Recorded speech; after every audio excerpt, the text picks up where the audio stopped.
I used to think that happiness was something you could take with you. Carry it home, keep it, like a souvenir. But not everything wants to be taken. Our honeymoon, no resorts, no schedules, no signal, just us. An island that didn't even have a name. He called it a pure paradise.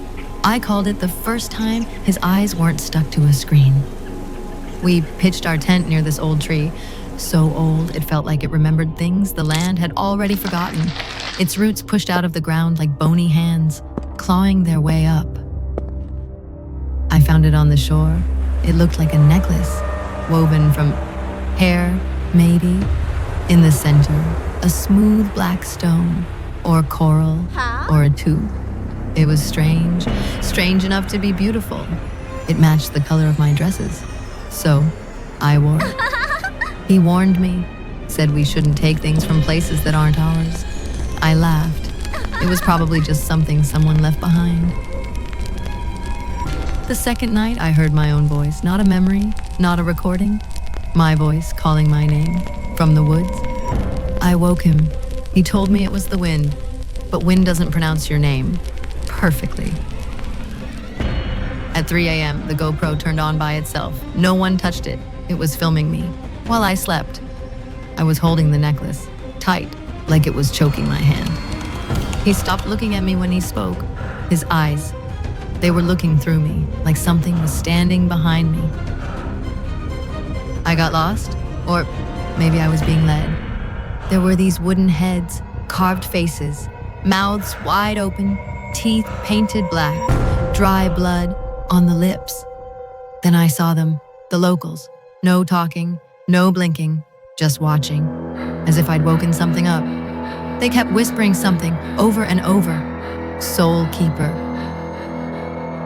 I followed the muddy footprints. They led me deep into the forest. No birds, no wind, just the smell of wet soil and a clear feeling that I shouldn't be there. And then I saw it, a stone idol, its mouth open wide like it wanted to swallow the whole jungle. And him. He was hanging there, arms limp, head down, same shirt, same shorts, but his body was covered in blood. I couldn't scream. I stepped back, and the ground gave out. I fell. Everything hurt. When I opened my eyes, I saw them. Dozens of necklaces, the same as mine, scattered across the leaves, and under them, bones. I thought I passed out, but I heard everything. The drums, slow, heavy, like someone was striking bone. The fire, it didn't burn, it answered. Then the chanting, not in any language I know, not even words, just something older than speech itself. Many voices, all at once, spilling into my head, layered like echoes from something buried. They called a name, the same name, again and again, the Soul Keeper. And I think I heard my own voice chanting with them. They found me a month later, floating in a wooden boat, alone, alive, but I wasn't empty. I was pregnant. I didn't remember my name, didn't remember him, didn't even remember why I was carrying something inside me, something that kicked like claws. There's a burn mark behind my ear, 3 clawed fingers. No doctor knows what caused it. Sometimes, the things you take home aren't things at all, and they never want to be left behind. May was full of energy in her 20s. She was studying full-time, working part-time, and her tuition was overdue. While surfing Telegram, a web link appeared on SugarLink, a life of luxury with just one click.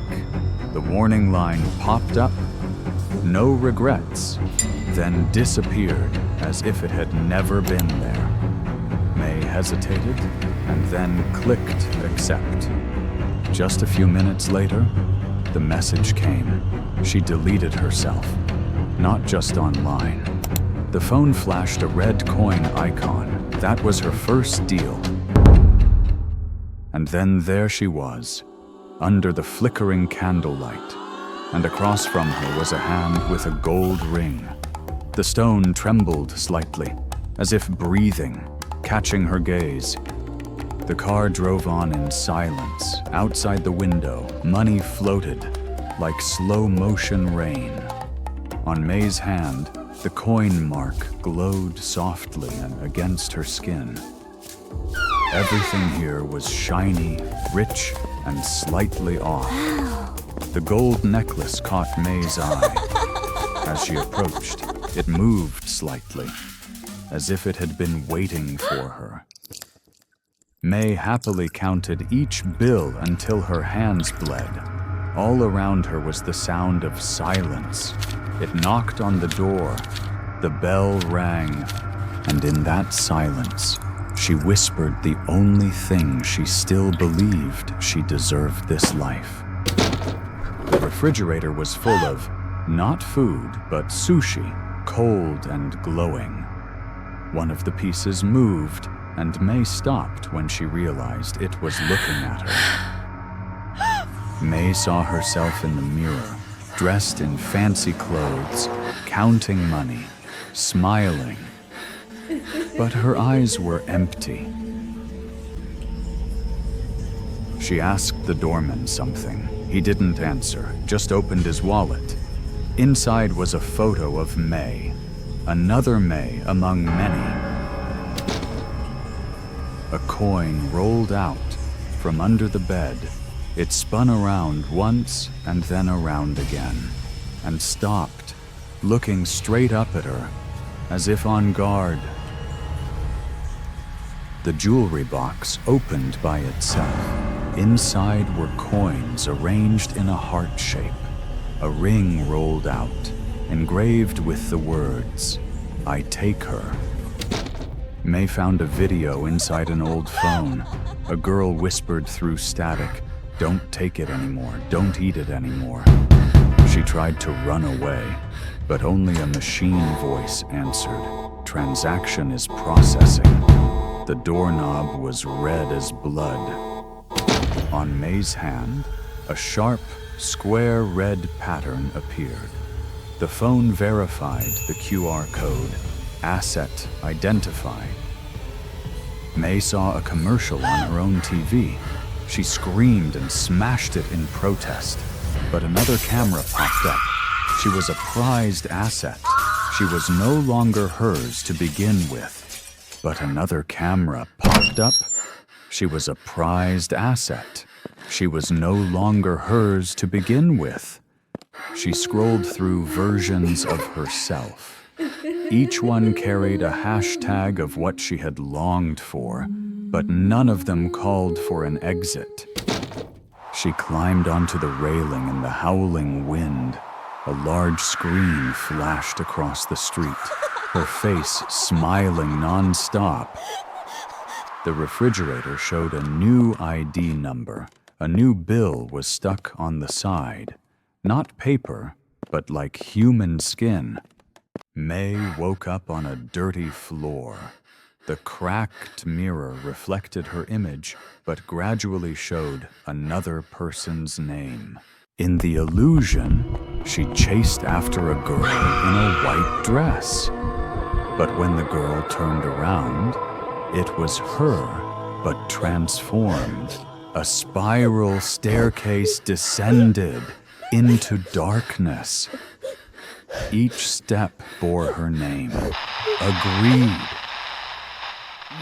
The man pressed delete on her on the platform, the timeline fading against the red coin background. She floats between different versions of herself, each version of her choosing fame, money. All are still stuck here. There is no end, just more clicks, more girls with more choices, until someone actually says no.